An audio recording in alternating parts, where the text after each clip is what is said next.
دنیا میں ہر انسان کچھ عادات کو اپنا کر اپنی زندگی بسر کرتا ہے جو کہ اس کی زندگی میں کامیابی اور ناکامی کا باعث بنتی ہیں۔ آج ہم یہ جاننے کی کوشش کریں گے کہ عادات کسے کہتے ہیں، یہ کس طرح انسان کی کمزوری بن جاتی ہیں اور ان کو تبدیل کس طرح کیا جا سکتا ہے۔ بنیادی طور پر عادت ایک ایسا عمل ہے جو کہ بار بار دہرایا جائے اور وہ لاشعوری طور پر انسان کی زندگی کا حصہ بن جائے۔ عادت میں انسان بے اختیاری طور پر کام سر انجام دیتا ہے اور جو کام خود بخود سر انجام پا رہے ہوں، چاہے وہ اچھی عادت ہو یا بری، انسان کی کمزوری بن جاتی ہے۔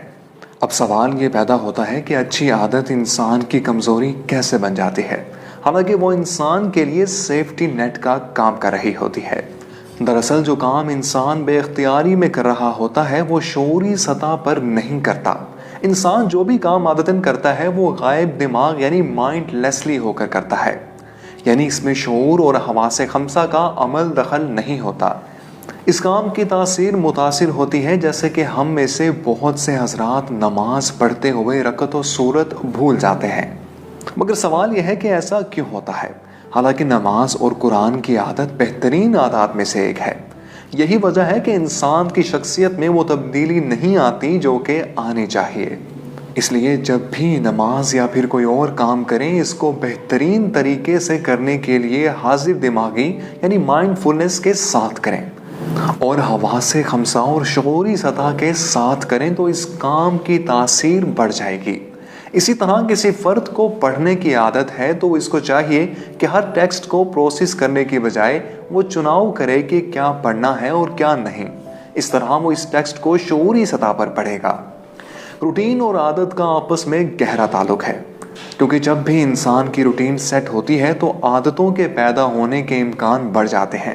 اس لیے اپنی روٹین پر بھی نظر ثانی کریں، کیونکہ جب عادت اور روٹین ہماری زندگی کا حصہ بن جائیں تو ہم اس پر سوچ و بچار نہیں کرتے ہیں۔ روٹین سیٹ ہونے میں ٹائم مینجمنٹ کا بڑا رول ہے، اور بہترین ٹائم مینجمنٹ وہ ہے جس میں انسان کو اپنے لیے کچھ وقت فری ملے۔ بعض اوقات ہم کچھ ایسا کر رہے ہوتے ہیں جس کی موجودگی سے ہم بے خبر ہوتے ہیں۔ ایسی عادت اپنے وجود سے غفلت کا نام ہے۔ اب سوال یہ ہے کہ عادات کو تبدیل کیسے کیا جائے، خاص طور پر وہ عادات جو کہ انسان کی زندگی کو ناکامی اور منفیت کی طرف راغب کر رہی ہیں۔ سب سے پہلے انسان تجزیہ کرے اور سمجھنے کی کوشش کرے کہ کون سی عادت کو تبدیل کرنے کی ضرورت ہے، اور اس کے ساتھ ساتھ عزم بھی کرے کہ ان عادات کو ختم کرنا ہے۔ بعض اوقات عادتاً انسان ایسی غلطیاں بھی کر رہا ہوتا ہے جس کا اسے ادراک نہیں ہوتا۔ عادات کی وجہ سے کیا کیا کام بار بار ہو رہے ہیں، ان کو ڈائری میں نوٹ کریں۔ اپنے اوپر حد لگائیں، جیسا کہ اگر مجھ سے یہ کام ہوا تو میں صدقہ دوں گا، اور اگر وہ کام دہرایا تو اس صدقے کو بڑھائیں۔ اس کے ساتھ استغفار کی تعداد بڑھاتے جائیں۔ اپنے کسی مخلص رشتہ دار یا دوست کو کہیں کہ اگر میں عادت یا کام دوبارہ کروں تو مجھے پہلے تنہائی میں منع کرے اور پھر مجھے دوسرے افراد کے سامنے ضرور روکے۔